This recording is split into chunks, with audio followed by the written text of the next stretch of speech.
तेलंगाना के नायब वज़ीर आला भट्टी विक्रमार्का ने BRS के वर्किंग सदर KTR के एल नीनो और खुश्क साहिली से मुताल्लिक़ बयानात पर सख्त रद्द-ए-अमल ज़ाहिर करते हुए कहा कि आलमी मौसमियाती तब्दीलियों और एल नीनो के असरात से मुताल्लिक़ इन्हें बुनियादी मालूमात भी नहीं है। उन्होंने कहा कि खुश्क साहिली की वजूहात पर दुनिया भर के माहिरीन साइंसी हक़ाइक़ पेश कर चुके हैं, इसलिए बेबुनियाद इल्ज़ामात लगाने के बजाय तामीरी तजावीज़ देनी चाहिए। भट्टी विक्रमार्का ने साबिक़ वज़ीर हरीश राव से सवाल किया कि अगर कालेश्वरम मनसूबा इतना ही मजबूत था तो मेडिगड्डा बैरेज के सुतून सिर्फ 3 साल में क्यों बैठ गए। उन्होंने कहा कि कांग्रेस दौर में तामीर किए गए श्रीपादायलमपल्ली और SRSP मनसूबे आज भी महफूज है, जबकि अवाम हुकूमत के ख़िलाफ़ झूठी मुहिम को बखूबी समझ रही है।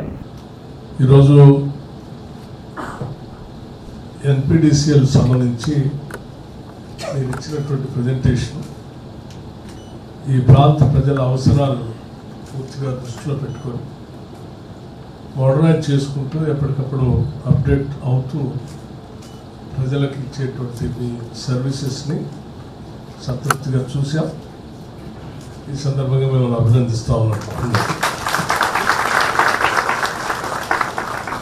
ముఖ్యంగా ప్రజాబాట పొలం బాట అనేది రాష్ట్ర ప్రభుత్వం ప్రత్యేకంగా తీసుకొని ప్రజలు మన దగ్గర రావడం కాదు, మనమే వాళ్ళ దగ్గర వెళ్ళాలనేటువంటి ఆలోచనతో ఈ ప్రోగ్రామ్ తీసుకొని ముందుకు పోతాం। అట్లాగే అవసరానికి అనుగుణంగా ఎప్పటికప్పుడు ప్రపంచంలో వస్తున్నటువంటి టెక్నాలజీని, అందుబాటులోకి వస్తున్న టెక్నాలజీని కూడా అడాప్ట్ చేసుకుంటూ మనందరం అప్డేట్ చేసుకుంటూ ముందుకు పోబట్టే ఈరోజు డిమాండ్ విపరీతంగా పెరిగినప్పుడు కూడా మనం ప్రజలకి నిరంతరాయంగా విద్యుత్ అందించగలుగుతాము। వాటితో పాటు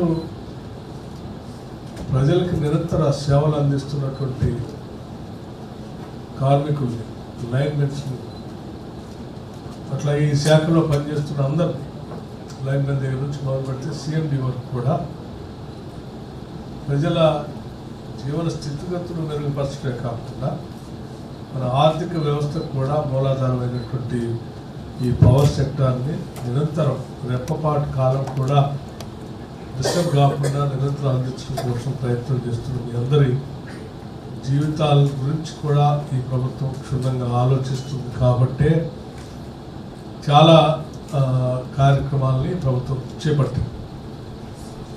దురదృష్టవశాత్తు పొరపాట్లు ఏదైనా జరగడానికి జరిగితే ఆ కుటుంబం ఎవరు కూడా చిన్నాభిన్నం కాకూడదన్నటువంటి ఆలోచనతోనే ఈ ఇన్సూరెన్స్ కార్యక్రమాన్ని 1,20,00,000 వరకు వచ్చేటట్టుగా ఈ ఇన్సూరెన్స్ కార్యక్రమాన్ని కూడా